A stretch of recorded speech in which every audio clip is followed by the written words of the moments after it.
শুধু ব্যবসায়িক সম্পর্ক নয়, বরং বাংলাদেশের উন্নয়নে দীর্ঘমেয়াদী বন্ধুত্বের হাত বাড়াতে চায় চীন। প্রধানমন্ত্রী তারেক রহমানের সঙ্গে বৈঠকে দীর্ঘমেয়াদী বন্ধুত্ব ও অংশীদারিত্বের এই বার্তাই দিয়েছেন চীনা প্রেসিডেন্ট শি জিনপিং। পাশাপাশি রোহিঙ্গা সমস্যা সমাধানেও কার্যকর ভূমিকা রাখার আশ্বাসও দিয়েছে বেইজিং।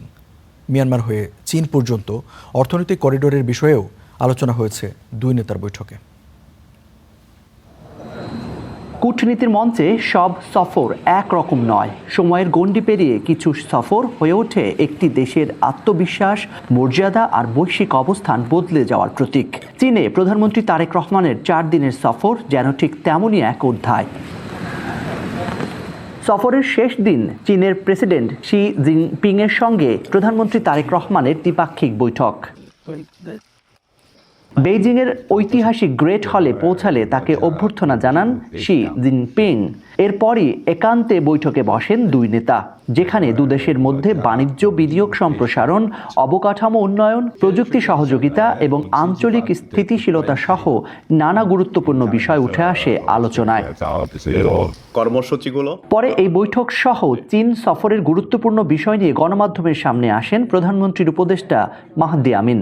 এই ঐতিহাসিক সম্পর্কের মূল ভিত্তি হবে মিউচুয়াল ট্রাস্ট, রেসপেক্ট, কোঅপারেশন এবং অবশ্যই দুই দেশের নিজস্ব স্বার্থ সংশ্লিষ্ট বিষয়াদি। মাননীয় প্রধানমন্ত্রী এবং চীনের নেতৃত্বের সম্মতির উপর ভিত্তি করে মোট 17টি মেমোরেন্ডাম অফ আন্ডারস্ট্যান্ডিং বা এমইউ স্বাক্ষরিত হয়েছে।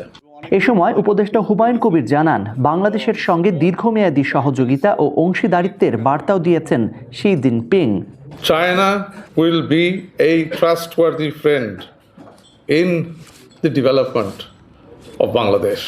It will be a long-term commitment of the People's Republic of China under the leadership of President Xi Jinping. এর আগে চীনের ঐতিহাসিক তিয়ানআনমেন স্কয়ারে যান প্রধানমন্ত্রী তারেক রহমান, শ্রদ্ধা জানান চীনের শহীদ বিপ্লবীদের প্রতি।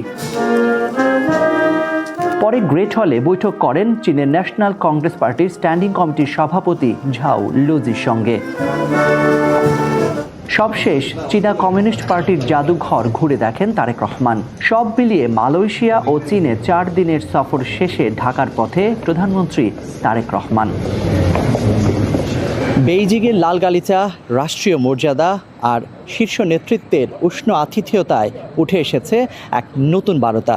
তা হলো বিশ্বমঞ্চে বাংলাদেশ এখন আর কেবল দর্শক নয়, সে নিজেও একজন গুরুত্বপূর্ণ খেলোয়াড়। প্রধানমন্ত্রী তারেক রহমানের এই চীন সফরে বদলে যাওয়া আত্মবিশ্বাসী এমন বাংলাদেশের প্রতিচ্ছবি ফুটে উঠেছে। তিনি যখন চীন সফরে আছেন, বেইজিংয়ের আকাশে যখন উঠছে সমান মর্যাদায় লাল সবুজের পতাকা, 1000 মাইল দূরে কোটি কোটি দেশবাসী দেখছে এমন এক বাংলাদেশ যে মাথা নত করে নয়, বরং চোখে চোখ রেখে কথা বলতে পারে। এই সফর তাই শুধুমাত্র কূটনৈতিক আনুষ্ঠানিকতা নয়, বরং সম্ভাবনা আর আগামীর স্বপ্নের এক নতুন অধ্যায়ের নাম। Zachary Ahmed, Star News, Beijing, China.